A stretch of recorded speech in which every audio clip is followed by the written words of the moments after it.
अस्सलामुअलैकुम। आज मेरा 1 मंथ पूरा हो चुका है बहरीन में। और बहुत सारे एक्सपीरियंसेस हैं, बहुत सारी चीज़ें हैं जो आप लोगों के साथ शेयर करनी है, ताकि जो है ना आप लोग आएँ तो आप लोगों के आने में आसानी रहे। सबसे पहला एक्सपीरियंस मैं आपके साथ शेयर करना चाहूँगा इंटरनेट का, क्योंकि यहाँ पे इंटरनेट बहुत महंगा है। और लिटरली लाइक 10-20 BD जो है ना वो आपका इंटरनेट में जा सकता है। मेरा पहले महीने जो मेरा गया वो अराउंड मैंने सबसे पहले मुझे एयरपोर्ट पे फ्री सिम मिली 1 हफ़्ता, 24 to 31 ऑफ अगस्त वो जो है ना वो फ्री सिम चली। उसके बाद जो मैंने 1 सितंबर को जो मैंने पैकेज कराया वो मेरा 8.5 BD का हुआ। 8.5 BD का पैकेज हुआ, जिसमें मुझे 15 GB डेटा मिला और सोशल मीडिया का मुझे 30 GB मिला था, जो कि मैं 12 सितंबर तक यूज़ टोटल कर चुका था। और मेरी माने तो जो भी यहाँ पे नया आ रहा है ना उसके पास करने को कुछ है नहीं, वो फारिग है। तो वो इंस्टा और जिस हिसाब से वो इंटरनेट का यूजेज रखेगा उसको शुरू में तो ज़्यादा ही चाहिए होगा। यहाँ पे बहुत से लड़के हैं, यहाँ पे बहुत से नहीं, मैंने कुछ लड़कों को देखा है जो कि 15-16 GB इंटरनेट और 30 GB सोशल मीडिया के अंदर वो अपनी नॉर्मल लाइफ गुजार रहे हैं। लेकिन वो उनके साथ जॉब है और उनको जॉब पे मोबाइल अलाउ नहीं होता। तो जैसे वो सुबह 8:30 बजे जॉब पे जाते हैं, रात भर सोते हैं, तो उनको जो अक्सर मोबाइल यूज़ करने का जो टाइम है उनका वो बेसिकली दोपहर में 12 से 3 हो गया। 2-3 घंटे दोपहर में मिल गए, और रात में जो है ना 9 बजे से लेकर 12 बजे तक तो 3 घंटे बाद रात में, तो 6 घंटे अगर वो मोबाइल यूज़ कर रहे हैं तो उसमें कितना यूज़ कर लेंगे। वो तो चलो ठीक है, चलो समझ आता है जॉब पर वो अगर आप वो करते हो 8.5 BD का पैकेज करवाते हो तो। लेकिन अगर आप शुरू में आओगे वेले हमारी तरह, तो आप इंटरनेट भी यूज़ करोगे, इंस्टा, फेसबुक, सोशल मीडिया अगर आप थोड़ा ज़्यादा यूज़ करते हो, यूट्यूब देखते हो, और जो है ना व्हाट्सएप यूज़ करते हो, वीडियो कॉल्स पे बात करते हो, और साथ में अगर आप स्नैपचैट यूज़ करते हो, इंस्टा, फेसबुक, व्हाट्सएप, वो जो भी है सोशल मीडिया आप यूज़ करते हो, तो आपको 55 GB कम पड़ेगा, क्योंकि 35 GB 30 GB 40 social media 10 GB आपको एक्सक्लूसिव मुझे मिला था, तो 40 GB वो हुआ था, और 15 GB मुझे अलग से डेटा मिला था, तो 55 GB मुझे टोटल मिला था उस के अंदर, जो मैं 12 दिन में यूज़ कर लिया था टोटल। तो कहने का मतलब ये कि फिर मैंने उसके बाद 12 दिन के यूज़ करा उसके बाद मैंने ली मोबाइल ब्रॉडबैंड की सिम 15 सितंबर को मोबाइल ब्रॉडबैंड की सिम ली, जो बिलिंग सिम होती है, पोस्टपेड सिम होती है। बेसिकली उसके अंदर 2 ऑप्शन होते हैं। मेरे पास 2 ऑप्शंस थे, जो कि माईफाई डिवाइस जो मिलती है, जो वाईफाई की डिवाइस मिलती है उसके अंदर सिम एक्टिव हो जाती है, और वो सिम मिल रही थी अराउंड मुझे 10 BD में। वो बोल रहे थे कि 5.5 BD का रजिस्ट्रेशन चार्जेज है और 10 BD का पैकेज के चार्जेज हैं। लेकिन आपके पैकेज जो है ना वो फर्स्ट से फर्स्ट तक चलता है, 1 से 30 तक चलता है, 1 महीने का चार्जेज होता है। तो वो आपका चलेगा 15 तारीख से लेकर 30 तारीख तक चलेगा। उसका 15 दिन का आपके चार्जेस बनेंगे। 15 दिन के अंदर आपको 100 GB मिलेंगे, और 15 दिन के लिए आपको 100 GB मिलेंगे, और आपको जो है ना वो चार्जेस पे करने होंगे 6 BD, और 5.5 BD आपका रजिस्ट्रेशन चार्जेस, जो कि वो फ्री ऑफ कॉस्ट है। मतलब वो रजिस्ट्रेशन चार्जेस वो कट ऑफ हो जाएंगे, कोई प्रॉब्लम नहीं होगी आपको। तो मैंने बोला ठीक है, ओके, मुझे वो सिम दे दे। मैंने 15 दिन वो सिम चलाई, वो 100 GB मुझे जो है ना 15 दिन चला मेरा। रात को कल 30 थी तो ख़त्म हो गया। तो अब मेरा जो है ना 1 अक्टूबर को वो ऑटोमेटिक मेरा प्लान चेंज हो गया। वो मुझे 100 GB मिला, 10 GB में 9.9 BD में मुझे 100 GB मिला।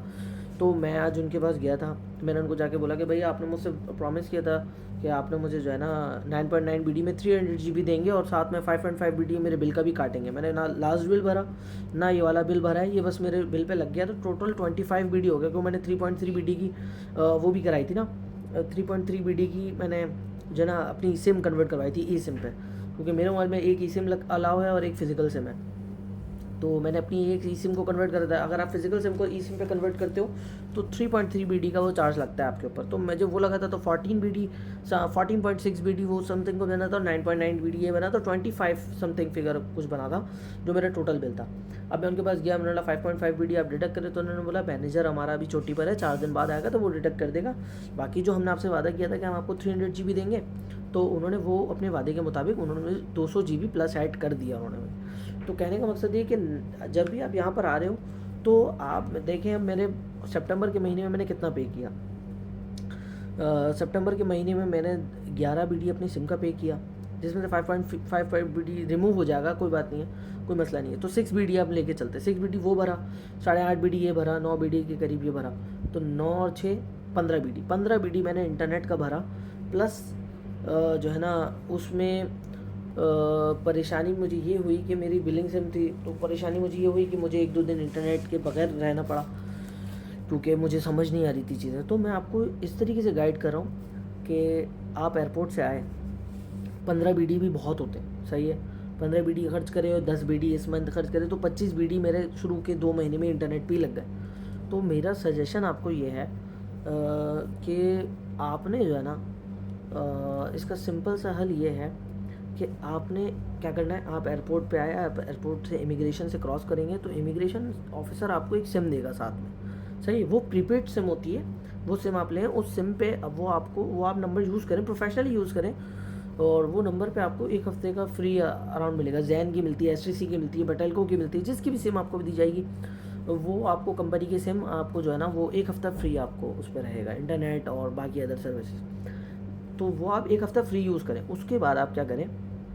जब आप इंटरनेट पैकेज कराने जाएंगे तो अब ये 8.5 BD का नहीं कराएं प्रीपेड सिम पे पैकेज, ये इसलिए क्योंकि ये महंगा भी है और इसके अंदर चीज़ें कम है, फैसिलिटीज़ कम है, सही है। इंटरनेशनल कॉल्स वगैरह मिलती हैं लेकिन नंबर पे कॉल्स करने की ज़रूरत नहीं पड़ती इधर, यहाँ पे ज़्यादातर व्हाट्सएप वगैरह पे कॉलिंग होती है, इंटरव्यूज़ वगैरह सब व्हाट्सएप पे मैसेजेस होते हैं, मेल वगैरह, आपको इंटरनेट की ज़रूरत है, फ़ोन कॉलिंग की ज़रूरत नहीं है, तो आप उसकी तरफ मत जाएँ।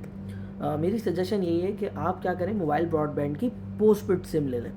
पोस्टपेड सिम पे, लेकिन पोस्टपेड सिम 2 होती हैं, देर एक कॉन्ट्रैक्ट वाइज सिम होती है, non contractable SIM, non commitment SIM होती है।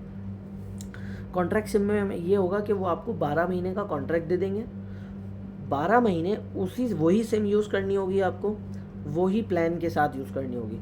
आप पे करो ना करो, आप बिल भरो ना भरो, वो बिल लगता जाएगा, चढ़ता जाएगा, चढ़ता जाएगा, चढ़ता जाएगा, और उस ड्यूरेशन होता है इसका 3 महीने का, 4 महीने का, वो 3 महीने तक बिल नहीं भरोगे तो आपको प्लेंटी लग जाएगी, 30 BD की, 35 BD की, वो प्लेंटी भी लग सकती है। तो वो आप अगर आप साल भर, और उसमें वाईफाई डिवाइस भी इंक्लूड है, वो आपको देंगे, फ्री ऑफ कॉस्ट है वो। लेकिन मेरा मानना है कि अगर आप नहीं जुड़ना चाहते, 12 महीने का कॉन्ट्रैक्ट नहीं लेना चाहते, जैसे मैं नहीं लेना चाहता था क्योंकि मुझे कुछ पता नहीं होता, मैं हो सकता है प्लान चेंज कर दूँ, अपना प्लान अपग्रेड करना चाहूँ, या फिर मैं सिम चेंज करना चाहूँ, क्योंकि जहाँ हो सकता है मैं, क्योंकि यहाँ पे नेटवर्क इश्यूज़ हैं, अक्सर हैं। जैसे मेरे रूम में 2 लड़के थे बलोच, जो आपने लास्ट वीडियोज़ में देखे, मेहर और गालिब, वो लड़कों का इंटरनेट जो है वो यहाँ पर जैन के सिग्नल आते हैं, ऐसे STC की भी आ रहे थे, लेकिन जब वो ये रूम छोड़ के दूसरे रूम में गए, वहाँ पे जैन के सिग्नल्स नहीं आते, वो STC के सिग्नल्स आ रहे हैं उनको, तो उसने अब STC की सिम ली है। तो कहने का मतलब ये कि मुझे ये खदशा था कि यार मैं अब दूसरी जगह जॉब चेंज करूँगा तो हो सकता है वहाँ पे जैन का प्रॉपर ना हो, तो मुझे सिम चेंज करनी पड़ेगी। तो मैं जब STC के, तो मेरा तो कॉन्ट्रैक्ट होगा, मैं जब कॉन्ट्रैक्ट नहीं छोड़ पाऊँगा, अगर मैं कॉन्ट्रैक्ट तोड़ूंगा तो मुझे उसकी फुल पेमेंट करनी होगी 12 महीने की। तो मैं क्यों पैसे भरूँ कॉन्ट्रैक्ट के, मैं कॉन्ट्रैक्ट करूँगा नहीं, मुझे वाईफाई डिवाइस की ज़रूरत नहीं है, मेरा मोबाइल डुअल सिम है, मेरे एक ई सिम मैंने एक्टिव करवाई 3.3 BD के एक ई सिम एक्टिव करवा ली, एक फिजिकल सिम लगा ली, फिजिकल सिम जो मैं एयरपोर्ट से मिली थी वो कर ली, और ई सिम मैंने इंटरनेट वाली सिम कर ली, ई सिम, सही है। इंटरनेट वाली मुझे ई सिम कन्वर्ट करी, तो अराउंड जो है ना ई सिम मैंने उसको कन्वर्ट करवा लिया। अब ई सिम कन्वर्ट करने के बाद मुझे डेटा का, जो मैंने आपको बताया, जो नॉन कमिटमेंट वाली सिम ली थी मैंने, जो कमिटमेंट वाली सिम होती है उसमें 12 महीने का कॉन्ट्रैक्ट होता है, आपको वाईफाई डिवाइस साथ देंगे, और 12 महीने का कॉन्ट्रैक्ट करना पड़ेगा, आपने साइन करोगे आप, और उसमें आपने CPR देना है, पासपोर्ट देना है, जो भी देना है वो आप दोगे। 12 महीने का आप बॉन्ड हो उनकी, वो सर्विस यूज़ करने के लिए, वो सिम यूज़ करने के लिए, और वो प्लान यूज़ करने के लिए आप बॉन्ड हो जाओगे 12 महीने तक। तो मैं ये नहीं चाहता था, मैंने उसको बोला मुझे कोई जो है ना नॉन कमिटमेंट सिम चाहिए, मुझे कोई सी प्लान में नहीं फंसना, मुझे किसी जो है ना कॉन्ट्रैक्ट में नहीं फंसना। तो उसने बोला ओके, हम आपको 9.9 BD में 100 GB देते हैं। तो मैंने ना, मुझे ये मेरे लिए काफ़ी नहीं है, मेरे पास 100 GB काफ़ी नहीं है, मुझे क्या फ़ायदा क्या हुआ मेरा जैन आने का। तो उसने मुझे डिस्काउंट दिया, उसने मुझे 200 GB की ऑफ़र किया, मैंने बोला 200 GB भी मैं 20 दिन में यूज़ कर लूँगा, मुझे और चाहिए। तो उसने मुझे 300 GB ऑफ़र किया, उससे बोला 9.9 BD में हम आपको 300 GB यूज़ करने के दिन देंगे, फर्स्ट मंथ आपका 100 GB होगा, सेकंड मंथ आपको 300 GB देंगे। मैंने बोला ओके फाइन। तो मैंने नॉन कमिटमेंट सिम ली, जिसमें मुझे वाईफाई डिवाइस से मिली, सिर्फ सिम मिली, वो भी मैंने सिम ई सिम में कन्वर्ट करा के अपने मोबाइल में सेव कर ली। ताकि जो है ना मैं उसको मोबाइल इंटरनेट यूज़ करता रहूँ। जब मोबाइल चेंज करूँगा, अभी तो फ़िलहाल यूज़ नहीं करना, खुदा ना खास्ता कोई ऐसी बात आती है मोबाइल चेंज करने की ज़रूरत पड़ती है, तो ई सिम का QR कोड मेरे मोबाइल में सेव है। मैं वो QR कोड उस मोबाइल में डालूँगा और मैं QR कोड स्कैन करके मैं अपनी सिम उस मोबाइल में एक्टिव कर लूँगा। तो कहने की बात ये कि जब मेरे पास ई सिम आ गई, मेरे पास मोबाइल ब्रॉडबैंड की नॉन कमिटमेंट वाली सिम आ गई, अब ये मेरा प्लान हर महीने एक्टिव होता रहेगा। सही है, हर महीने की पहली तारीख को ये मेरा प्लान ऑटोमेटिक मेरी सिम पे लग जाएगा। 9.9 BD का 100 GB, मुझे 200 GB जैन के ऑफिस जाना होगा, या जिससे भी मैंने सिम ली है वो अपना कॉन्टैक्ट नंबर देते हैं। मेरे पास बदूर है, बहुत अच्छी लड़की थी, उसने जो है ना मुझे बहुत फेवर भी दिया, उसी ने मुझे बहुत फेवर दिया, 300 GB दी है। तो मैंने जब उसको पूछा कि ख़ास ये मेरे लिए है सबके लिए, तो उसने बोला नहीं, हम कस्टमर्स अगर हमसे डिस्काउंट्स वगैरह ऑफ़र करते हैं तो हम उनको ऑफ़र कर देते हैं, अगर हमसे मांगते हैं बोलते हैं तो हम उनको ऑफ़र प्रोवाइड कर देते हैं, कोई ऐसे इशू नहीं होता, हम सबके लिए कर देते हैं। तो मैंने बोला ओके। फिर बदूर को मैं ये होता है कि मैं बदूर को जो है ना इस बात के लिए मैंने उसको मैसेज करूँगा तो वो मुझे 200 GB और दे देगी, मतलब मेरे पास 300 GB 9.9 BD में मुझे मिल जाएगा नॉन कमिटमेंट सिम में। अगर मुझे ये प्लान रोकना होगा तो मुझे प्लान ख़त्म होने से पहले बदूर के पास जाना होगा, वहाँ जैन के ऑफिस जाना होगा, उनको मुझे बोलूँगा कि भाई मुझे प्लान कैंसिल करना है और मुझे इसके बदले में दूसरा प्लान चेंज करना है, तो वो मेरा प्लान चेंज कर देगी, या मैं अपनी माई जैन की एप्लीकेशन से पूरा प्लान रोक भी सकता हूँ और प्लान को चेंज भी कर सकता हूँ। सही है, ये मेरी बिलिंग वाली सिम है, पोस्टपेड सिम है, मंथली मेरा पे बिल आता है, मुझे पैसे पे करने की ज़रूरत नहीं है। एट द टाइम पैसे पे करूँगा तो मेरे पास अकाउंट रिचार्ज होगा, या मैं पैसे पे करूँगा तो मेरा प्लान चार्ज होगा, नहीं ऐसा नहीं है। मैं जो है ना मेरा बिल आ जाएगा और मेरा प्लान चार्ज हो जाएगा, मैं उसको जाऊँगा वहाँ पे जाके जो है ना अपना प्लान के पैसे पे करूँगा, वो मेरा प्लान कंटिन्यू हो जाएगा, कंटिन्यू रहेगा। उसकी एक डेट होती है, अभी जैसे मेरे पास 21 अक्टूबर की डेट है सितंबर के बिल भरने की और अक्टूबर का बिल भरने की, एक साथ बिल भरने की 25 BD की, 21 अक्टूबर तक की मेरी डेट थी। तो मैंने आज 15 BD भरा, बाकी जो 9.4 BD है वो मैंने छोड़ दिया क्योंकि 5.5 BD उसमें से रिमूव हो जाएगा मेरा। तो कहने का मतलब ये, आप लोगों के लिए सजेशन ये हैं कि आप लोग जब भी आओ तो आपने फ्री सिम जो आपको एयरपोर्ट से मिल रही है वो फ्री सिम अपने 1 हफ्ते तक जब तक फ्री है वो आप यूज़ करो, चिल करो, एंजॉय करो। उसके बाद आपने इधर उधर सिमों के पैकेजेस में पढ़ने में से बेहतर है आपने मोबाइल ब्रॉडबैंड की पोस्टपेड सिम लेनी है, बिलिंग वाली सिम लेनी है, नॉन कमिटमेंट वाली। अगर आप कमिटमेंट करना चाहो 12 महीने तक कॉन्ट्रैक्ट चला सकते हो तो चला लो, कोई प्रॉब्लम नहीं है, लेकिन मैं प्रेफर नहीं करूँगा। तो मैंने ये करा कि उसमें नॉन कमिटमेंट वाली नॉन कॉन्ट्रैक्ट वाली सिम ली और वो मैं यूज़ कर रहा हूँ। मुझे ज़रूरत नहीं है, मैं 12 महीने की हो सकता है मेरी कहीं और जाऊँ तो मैं ये सिम का ये प्लान और ये सिम रोक दूँगा। मैं उसको बोलूँगा भाई आप मेरे प्लान रोक दो, मेरे सिम रोक दो, क्योंकि मुझे दूसरी सिम लेनी है। तो सिम मैं ऐसी बंद कर दूँगा, सिम छोड़ दूँगा। सिम बंद कराने के अलग से चार्जेस होते हैं, कोई 3.5 BD या 5.5 4.5 या 5.5 BD ऐसी कोई चार्जेस होते हैं। तो मैं सिम बंद ना भी कराऊँ, मैं अपना प्लान कैंसिल करूँगा, मेरा खलास, मेरी सिम क्लियर है, मैं दूसरी सिम ले सकता हूँ। तो नॉन कॉन्ट्रैक्ट में ये फ़ायदा होता है। दूसरा एक्सपीरियंस, ये तो आपको इंटरनेट का एक्सपीरियंस था, अब एक एक करके एक्सपीरियंसेस शेयर करूँगा क्योंकि वीडियो बहुत लंबी हो जाएगी वरना तो। बाकी जॉब एक्सपीरियंसेस इससे नेक्स्ट वीडियो में अपलोड करूँगा, फिर वीज़ा का एक्सपीरियंसेस अपलोड करूँगा। मैं आपको ये भी बताऊँगा साथ साथ कि मैंने अपनी यहाँ पे रह के 1 महीना मैंने कैसे गुजारा। तो मैंने इस 1 महीने के अंदर आपको इन शॉर्ट बता देता हूँ कि मैंने यहाँ वीज़ा का काम करने की कोशिश करी, यहाँ CPR की सर्विसेज देने की कोशिश करी है, यहाँ पर मैंने प्रिंटिंग की सर्विसेज देने की कोशिश करी है, यहाँ पर मैंने जॉब ढूंढने की कोशिश करी है। तो बहुत सारे काम मैंने शुरू करे, तो उसमें बस आप लोगों की दुआओं की ज़रूरत है, आप लोग साथ दीजिए।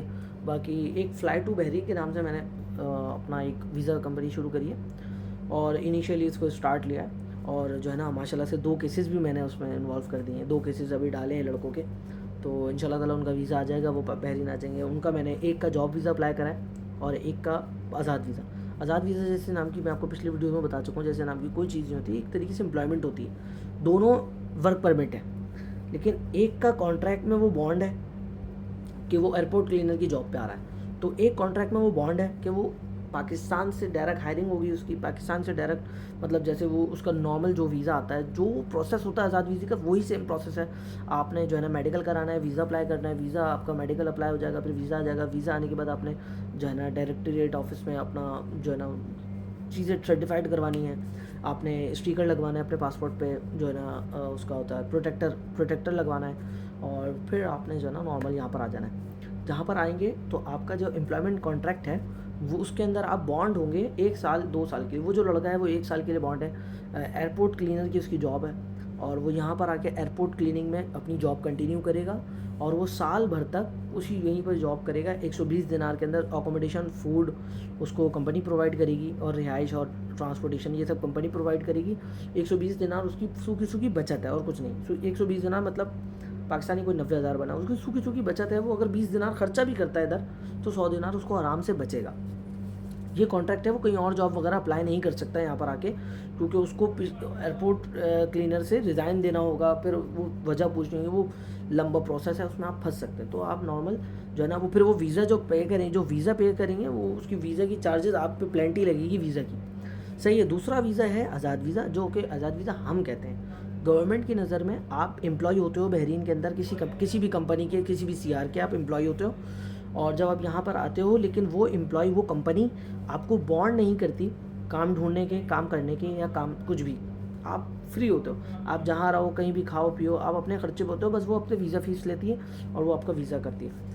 फिर नेक्स्ट वो आप आज़ाद वीज़ा, वो बेसिकली हम उसको आज़ाद वीज़ा कहते हैं। उस क्यों? क्योंकि उसमें आप आज़ाद होते हो जॉब ढूंढने के। जब आपकी जॉब लग जाएगी तो आपका वो वीज़ा चेंज हो जाएगा और आपको ऑफ़र लेटर मिल जाएगा। जब आपको ऑफ़र लेटर मिल जाएगा, उस ऑफ़र लेटर के बिहाफ पे आपका जो वीज़ा होता है, आज़ाद वीज़ा होता है, यहाँ से आप रिज़ाइन दोगे पोस्ट मेल के ज़रिए, वो आपको रिज़ाइन दोगे, वो रिज़ाइन फिर आपका प्रोसेस होगा, वो आपको ऑफर लेटर 3 दिन का पीरियड होता है, 3 दिन में आपको अपॉइंटमेंट लेटर मिल जाएगा और आपकी जॉब कंटिन्यू हो जाएगी। तो इसमें डिटेल में समझाने में थोड़ा टाइम लगता है, तो इसलिए मैं नेक्स्ट वीडियो में बाकी चीज़ें बताता रहूँगा। नेक्स्ट वीडियो में मैं आपको वीज़े का भी बताऊँगा, फिर उससे नेक्स्ट वीडियो में जॉब वगैरह को बताऊँगा, फिर यहाँ के कुछ मामला और भी हैं, नई कंपनी कैसे खोल सकते हैं यहाँ पर, यहाँ पे नई कंपनी कैसे डालें और सर्विसेज कैसे दे सकते हैं। ये सब चीज़ें मैं आपको इंशाल्लाह ताला अगली आने वाली वीडियोज़ में गाइड करता रहूँगा। तब तक के लिए अपना ख्याल रखिएगा बहुत सारा। और मैं जानता हूँ ये वीडियो में जो है ना, मैंने आपको कोई ख़ास इन्फॉर्मेशन नहीं दी, लेकिन ये है कि मैं इंशाल्लाह ताला आने वाली वीडियोज़ में आपको दूँगा इंशाल्लाह ताला। ठीक है, तब तक के लिए अपना ख्याल रखिएगा। टेक केयर, अल्लाह हाफ़िज़, स्टे ब्लेस्ड, स्टे हैप्पी। ये मेरी कंपनी में मक्खी आ गई पता नहीं कहाँ से, और ये बहुत तंग कर रही है। वैसे यहाँ पे मक्खियाँ मच्छर नहीं होते, लेकिन ये पता नहीं कहाँ से आ गई है। तो इसका पहले ख़ात्मा करते हैं, फिर इंशाल्लाह ताला नेक्स्ट वीडियो में आपसे मिलते हैं। अल्लाह हाफ़िज़।